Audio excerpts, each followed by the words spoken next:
three words to describe sexuality in New York City. It's fluid, and it's energized, and it's, I don't know, pushing the boundaries, it seems.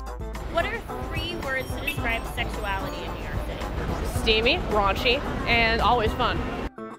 Unfortunately, fast-paced, volume, and too much variety. I think men should have less variety.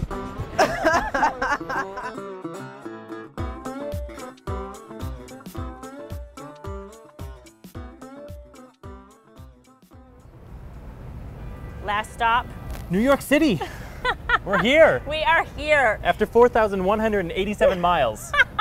We have arrived. We have arrived. We both drove in the city yesterday a little bit, and now we're going to explore and talk about sex.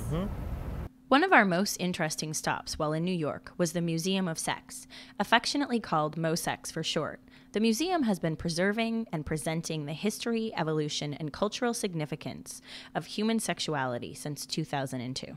Basically, we're here to educate, entertain, and enlighten. Everything we do is done with an academic kind of viewpoint. I mean, yes, it's fun, and yes, there's definitely things and imagery here that are titillating and so forth, but for the most part, we're really looking at making people see within an academic context. The museum's permanent collection has grown to over 15,000 sexual artifacts. New exhibitions strive to address a wide range of topics. Our current main exhibition, it's called Kink, Geography of the Erotic Imagination, and it's based on the work of Catherine Gates, who has done an amazing amount of research on different kinks and fetish communities. And this is just a look into the lifestyles and the different personas of people involved in different kinks. Whether focusing on a specific sexual subculture or taking a broader look at sexuality, the Museum of Sex encourages an open discourse on sex and sexuality, free from censorship and shame.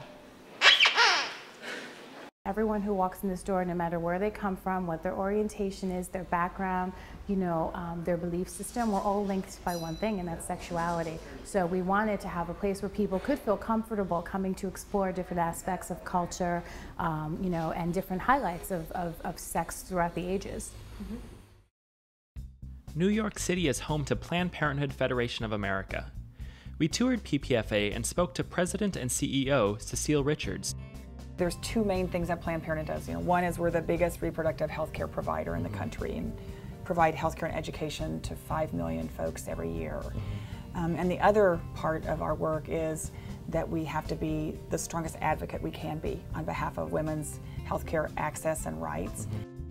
The greatest thing about my job is, I think, getting to go around the country and see the incredible work that Planned Parenthood does everywhere. The really coolest thing about this year was meeting all the teens that we work with.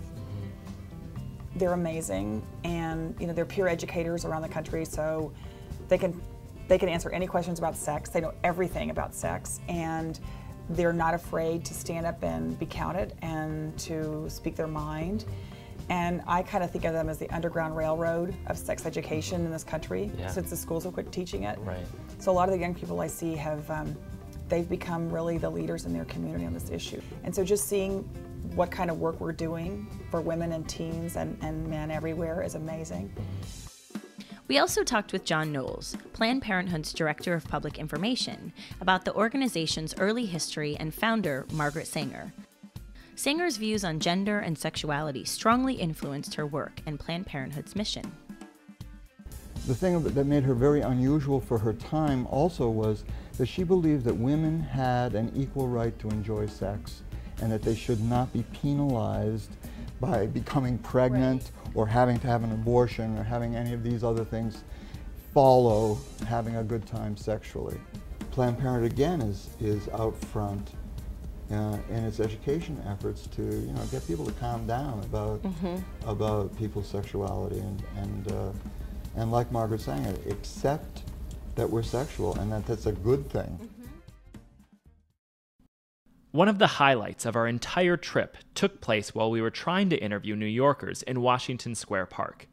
A young man walked by and shouted, "You're Nathan and Malika." We were standing here asking folks questions, and you walked by, Cory. So, and you recognized us.